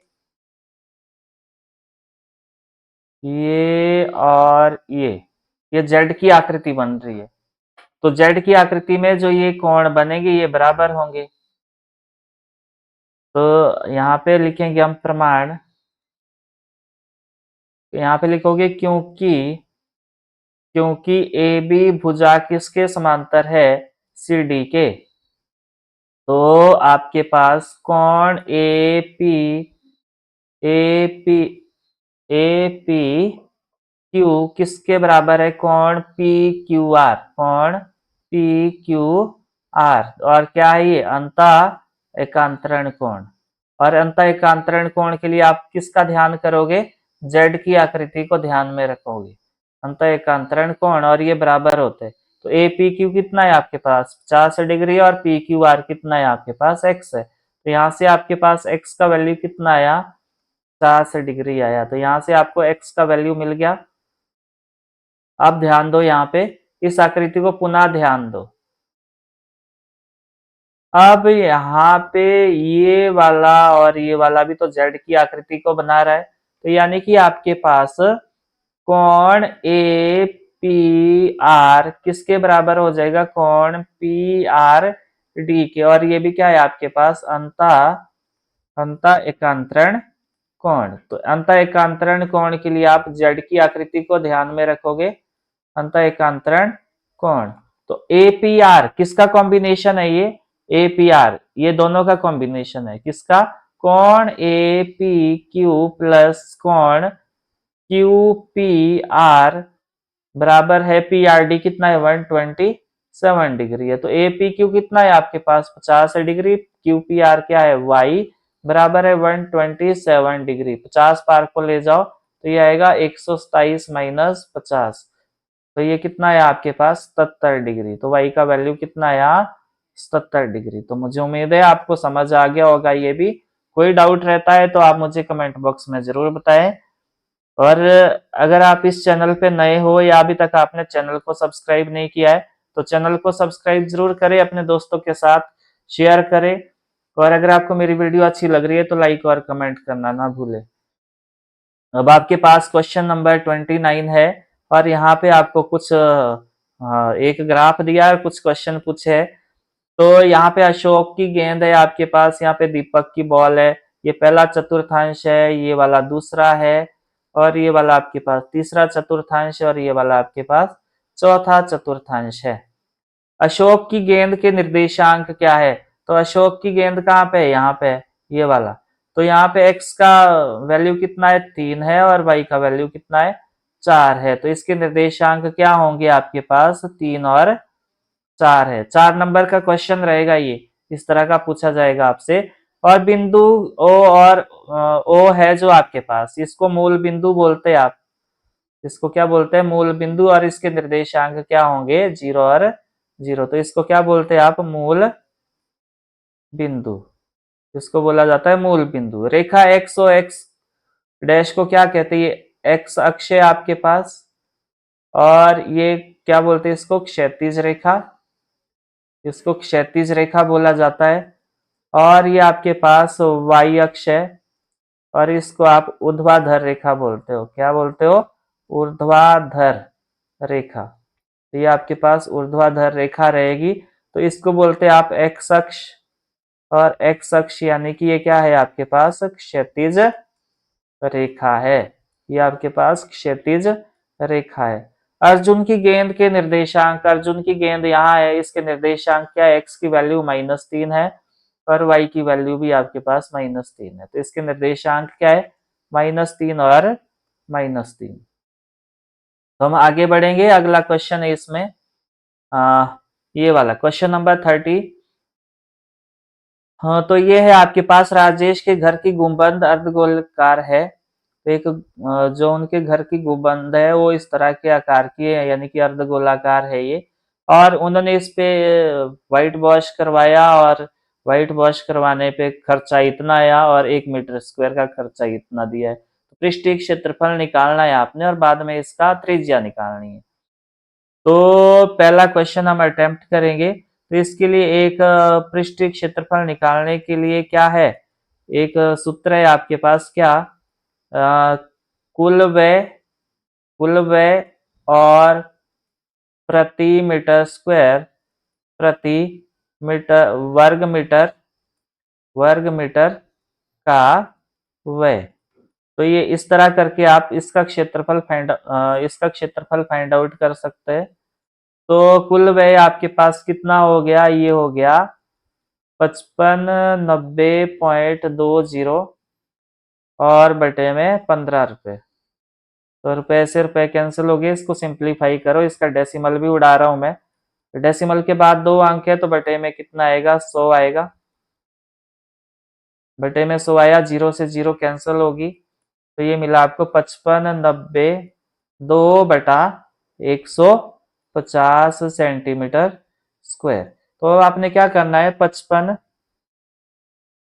अब आपने क्या करना है, 55 902 को भाग देना है किससे, ये देना है आपने 150 से, तो ये आएगा आपके पास कितना, इसका क्षेत्रफल आ जाएगा 372.68 सेंटीमीटर स्क्वायर। अब आपको पृष्ठीय क्षेत्रफल आ गया क्या, पृष्ठीय क्षेत्रफल क्या आ गया, 372.68। परंतु दूसरा क्वेश्चन देखो, आप इसको सॉल्व करना है आपने, दूसरे क्वेश्चन में क्या करना है, पृष्ठीय क्षेत्रफल दिया है आपको क्या, 372.68 सेंटीमीटर स्क्वायर। परंतु पृष्ठीय क्षेत्रफल का फॉर्मूला क्या होता है, ये होता है आपके पास अर्धगोलाकार 2πr स्क्वायर बराबर है 372.68। मैंने क्षेत्रफल के नीचे ये फॉर्मूला लिख दिया, और ये आएगा आपके पास 2 गुणा पाई का वैल्यू कितना होता है, 22/7, और r square as it is रहने दो, बराबर है 372.68। तो ये 44/7 गुणा आर स्क्वायर, इसका डेसिमल उड़ा दो, ये बन जाएगा 372 68/100, और ये 44/7 पार को ले जाओ तो ये क्या बनेगा, 372 68/100 गुणा 7, और ये 44 गुणा ये रहेगा आपके पास क्या, गुणा यहाँ पे ये 44 है जो नीचे आएगा, और 7 ऊपर जाएगा, तो 33 और बचा 5, 11 चौका 44। पहले इसको 2 से काट दो आप, ये आएगा 22 दूनी 44, और ये आएगा आपके पास 18 दूनी 36, बचा 1, 6 दूनी 12, और 3 दूनी 6, और 4 दूनी 8। फिर से काटो इसको, ये आएगा आपके पास 9 दूनी 18, 3 दूनी 6, 2 एकम 2, 7 दूनी 14, और 11 दूनी 22।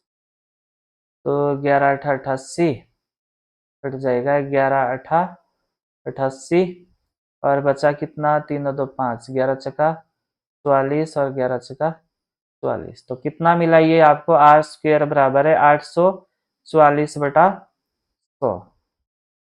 हो सकता है थोड़ा सा गलत हो गया हो, तो ये आप क्या करो, 37 को भाग दो 44 से, तो ये आएगा आपके पास 800, भाग दो इसको, तो ये आएगा आपको आपके पास 847। तो 847 गुणा 7 करो, तो ये आएगा आपके पास आर स्क्वायर बराबर है कितना, 5929/100, ये आएगा आपके पास। और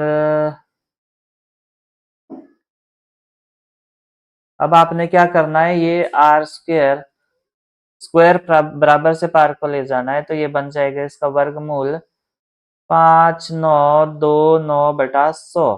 तो इसका मतलब है कि किसका वर्गमूल, 5929 का भी वर्गमूल, और आपके पास 2300 का भी वर्गमूल। तो 100 का वर्गमूल तो 10 होता है आपके पास, 100 का वर्गमूल कितना होता है आपके पास, तो इसी तरह आपने किसका वर्गमूल निकालना है,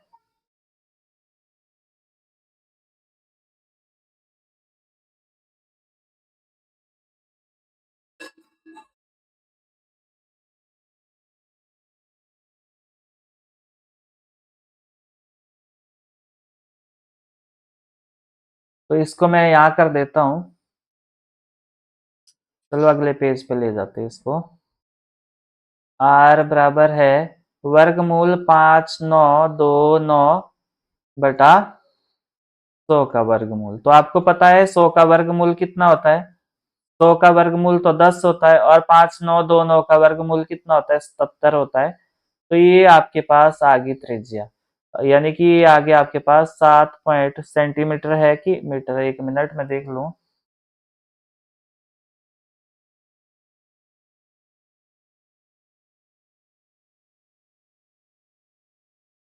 अगर ये सेंटीमीटर में है तो सेंटीमीटर निकालना है, पर मीटर में होगा ये तो मीटर में निकालना है आपने।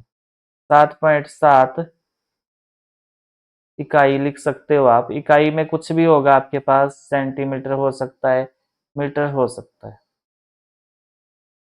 सेंटीमीटर या मीटर कुछ भी होंगे, यूनिट वो लगाने हैं आपने यहाँ पे।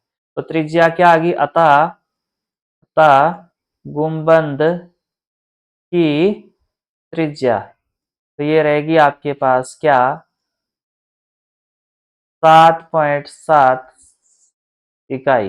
इकाई मतलब यूनिट जो आपके पास होंगे। तो मुझे उम्मीद है आपको ये भी समझ आ गया होगा। तो अगला है आपके पास, ये आपके पास सेक्शन ई, जिसमें आपके पास 5 क्वेश्चन रहेंगे। इसको हम नेक्स्ट वीडियो लेक्चर में कवर करेंगे, क्योंकि वीडियो बहुत ज्यादा लंबी होगी है। तो आप इतने 30 क्वेश्चन का अच्छे से प्रैक्टिस करें और समझने का प्रयास करें कि किस तरह के क्वेश्चन एग्जाम में पूछे जाएंगे, और सारे थ्योरी पार्ट को आप प्लेलिस्ट में जाकर कवर कर ले। और नेक्स्ट वीडियो लेक्चर में हम यहाँ पे सेक्शन ई को कवर करेंगे, और जो वेटेज है उसके बारे में बात करेंगे कि किस क्वेश्चन किस चैप्टर से कितनी वेटेज रहेगी। तो अगर आपने अभी तक चैनल को सब्सक्राइब नहीं किया है तो चैनल को सब्सक्राइब कर ले आप, और लाइक और कमेंट करना ना भूले, और अपने दोस्तों के साथ भी शेयर करें। Thanks for watching and keep learning.